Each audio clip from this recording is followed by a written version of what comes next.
Salut les Wargamers, aujourd'hui vidéo assez rapide pour vous présenter une sortie qui passe un petit peu inaperçue de la part de Game Workshop et pourtant c'est une véritable pépite, c'est le pack de mission Tempête de guerre.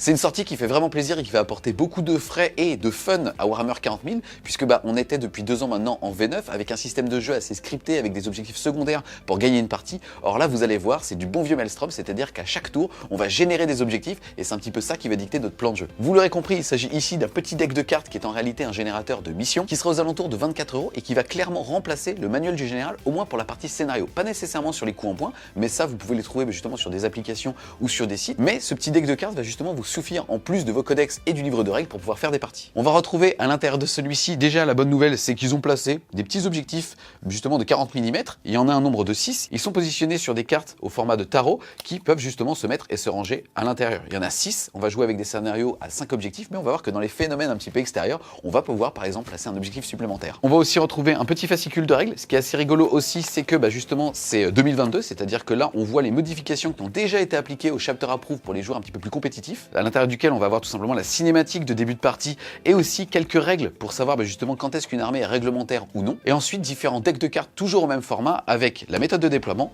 la mission, les phénomènes extérieurs, et ensuite on va avoir deux decks qui sont les mêmes, un pour le joueur 1 et l'autre pour le joueur 2, où en fait vous allez avoir à l'intérieur de ceux-ci 20 objectifs secondaires, c'est-à-dire les objectifs Maelstrom que vous allez devoir réaliser pendant votre tour. Ce qui est super cool, même si c'est un petit peu normal, ça reste quand même Game Workshop, on se rend compte que pour un seul deck, on va avoir finalement tous les accessoires de jeu nécessaires, avec les objectifs, un petit rappel des points de commandement, même si finalement c'est un peu dommage parce qu'on est au format tarot et pas au format justement des cartes qui vendent avec les codex, mais ça limite tant pis, et c'est surtout en fait justement qu'avec une boîte on est capable de jouer à deux. Ensuite ici on va avoir deux cartes, un pour chacun des joueurs qui est tout simplement le rappel qu'il existe un petit stratagème à l'ancienne pour les joueurs justement de la V8 où quand on avait malheureusement au niveau de son tirage de Maelstrom, c'est-à-dire des objectifs qu'on doit faire pendant le tour, une main de merde, et on a la faculté pour un petit PC de pouvoir tout simplement en défausser un et en sélectionner un autre. Maintenant pour vous présenter un petit peu la cinématique justement d'une partie, c'est très simple, on va donc positionner le premier deck qui est le deck avec les différentes méthodes de déploiement, il y en a 6 au total et on va en tirer une. Ce qui est vraiment sympa, vous allez voir, c'est qu'ils ont mis pas mal justement d'allusions soit au Chapter Approve 2022, soit au contraire aux anciennes éditions, que ça soit sur les méthodes de déploiement que là on découvre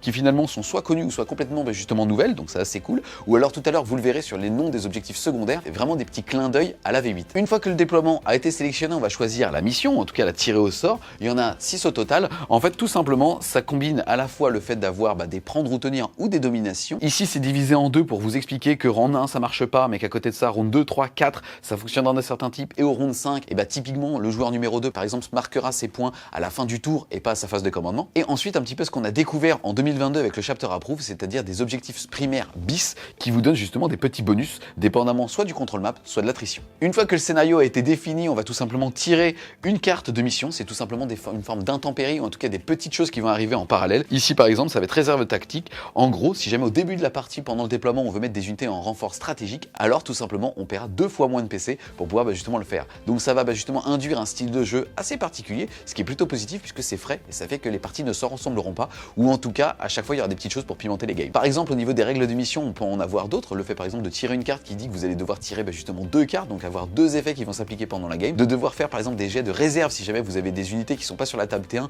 auquel cas elles arriveront sur du 3+, avec des petits bonus qui vont se passer au fur et à mesure des tours. Une fois que vous avez déterminé finalement donc tous les éléments de la mission, vous allez pouvoir placer les objectifs. Alors là ici en l'occurrence c'est la petite doléance qu'on va faire, c'est que Game Workshop là au niveau des règles dit que c'est le joueur le plus jeune qui commence à placer le premier objectif. On place 5 objectifs, donc c'est une forme d'asymétrie et on préfère en général déporter ça sur un jet de dés plutôt que sur quelque chose de complètement subjectif type baisser les yeux ou connaître l'âge de son adversaire. En tout cas ce qui est assez rigolo c'est qu'il existe aussi justement dans les intempéries, ou en tout cas dans les règles de mission, le fait par exemple de jouer avec un 6e objectif, et ça c'est plutôt fun. Au niveau justement du placement des objectifs, on est sur de l'alterné et la seule obligation c'est qu'il doit y avoir au moins un objectif dans chacune des zones de déploiement et le reste au niveau du no man's land, c'est-à-dire entre les zones. Une fois qu'on a placé les 5 objectifs avec objectif 1, objectif 2, objectif 3, objectif 4, objectif 5, il est souple. Ah, je t'ai pas échauffé, j'ai réussi quand même. On va comme d'habitude jeter un dé pour savoir justement qui va être attaquant, défenseur, sous-entendu en fait l'un des joueurs va choisir sa zone de déploiement et commencer à se déployer dedans. Ensuite on sera sur un déploiement alterné et une fois que les deux joueurs ont terminé de se déployer, on jette un dé pour savoir qui doit prendre le premier tour. Maintenant que la partie commence, on va un petit peu se focaliser justement sur les objectifs type Maelstrom of War, c'est-à-dire ceux qu'on va tirer. Comme on l'a vu tout à l'heure, dépendamment de la mission, on va avec le contrôle map type prendre et tenir ou domination marquer un certain nombre de points à sa phase de commandement, à part au round 1, et ensuite à sa phase de commandement, on va devoir avoir 3 cartes actives issues issus notamment de ces petits decks. Et c'est ça qui va vous dicter justement comment marquer vos points. Dépendamment en fait des objectifs, ceux-ci vont s'accomplir soit à la fin de votre tour, soit à la fin du tour de l'adversaire, que ce soit au même round ou non. Ce qui est très bien fait, c'est qu'on sent qu'ils ont la maturité aussi justement de ce système de jeu, de la V8 ou quoi. C'est-à-dire qu'en gros, à chaque fois, il y a une explication, soit vous pouvez le faire, soit vous pouvez pas le faire. Si vous pouvez pas le faire, alors il y aura une version un petit peu du pauvre comme objectif et ça vous rapportera moins de points. Ou alors tout simplement, si jamais la game prend fin, alors l'objectif sera considéré comme réussi ou non. Ici, pour vous donner un exemple, si on a derrière les lignes ennemies, le fait par exemple à la fin de son tour de marquer 5 points de victoire, si jamais on a 2 objectifs dans la zone de déploiement adverse, s'il nous reste alors sur la table de jeu qu'une seule unité, alors il faudra que cette unité soit entièrement dans la zone de déploiement, mais on marquera que 2 points au lieu de 5. Une fois qu'un objectif est réalisé à la fin de son tour, on va tout simplement marquer les points et la retirer de sa main, et à la fin de son tour, si on le souhaite, on peut aussi en plus défausser un autre objectif.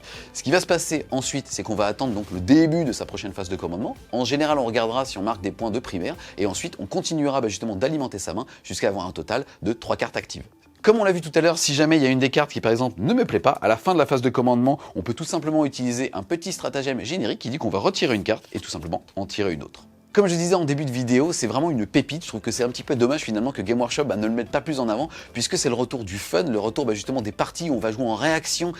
des scénarios et pas nécessairement d'un plan de jeu qui est acté par des objectifs secondaires qui vont être figés pendant la game. Ça permet aussi de rééquilibrer certaines parties quand on va avoir, on va dire sur le papier, un match-up défavorable par rapport à une armée qui va être plus ou moins forte que nous. Et là finalement on se retrouve à pas nécessairement jouer l'attrition, mais plutôt aller jouer le contrôle map ou en tout cas un type d'attrition, ou alors au corps à corps si on tombe sur un bon vieux sans trip par exemple. On a eu la chance de recevoir ce petit deck de cartes de la part de Game Workshop en avance, donc un grand merci à eux. On a déjà justement testé en off et aussi en rapport de bataille. Alors pour le coup, lundi, ça sera un rapport de bataille d'Age of Sigmar, mais le lundi d'après, c'est-à-dire le 4 avril, ça sera justement le rapport de bataille avec Elwood où il va jouer Cult of Genie Stealer et j'ai sorti mes bonnes vieilles Sista pour tout simplement pouvoir tester ce mode de jeu. Et vous allez voir, c'est super frais, on fait des choix pour gagner des games et pas forcément pour raser son adversaire et ça apporte beaucoup de fun aux parties. On a tellement kiffé tester ces packs de mission qu'à la base, la vidéo d'aujourd'hui n'était pas prévue, mais que je voulais justement vous montrer ce mode de jeu, montrer aussi aux personnes qui n'ont pas forcément accroché avec le neuf que là, il y a une petite fenêtre vers la nostalgie des anciennes éditions et on va retrouver justement ce fun au sein de chaque tour avec des objectifs à aller chercher et c'est vraiment ça qui est bon. En tout cas, j'espère clairement que vous avez aimé cette petite vidéo. Si c'est le cas, n'hésitez pas à mettre un petit pouce, un petit commentaire et à la partager. Si vous voulez continuer de supporter French War Game Studio en nous aidant financièrement, et c'est important, n'hésitez pas à aller faire un tour sur son Tipeee. Le lien est en description. Et il me reste plus qu'à vous souhaiter un excellent week-end et à plus les Wargamers.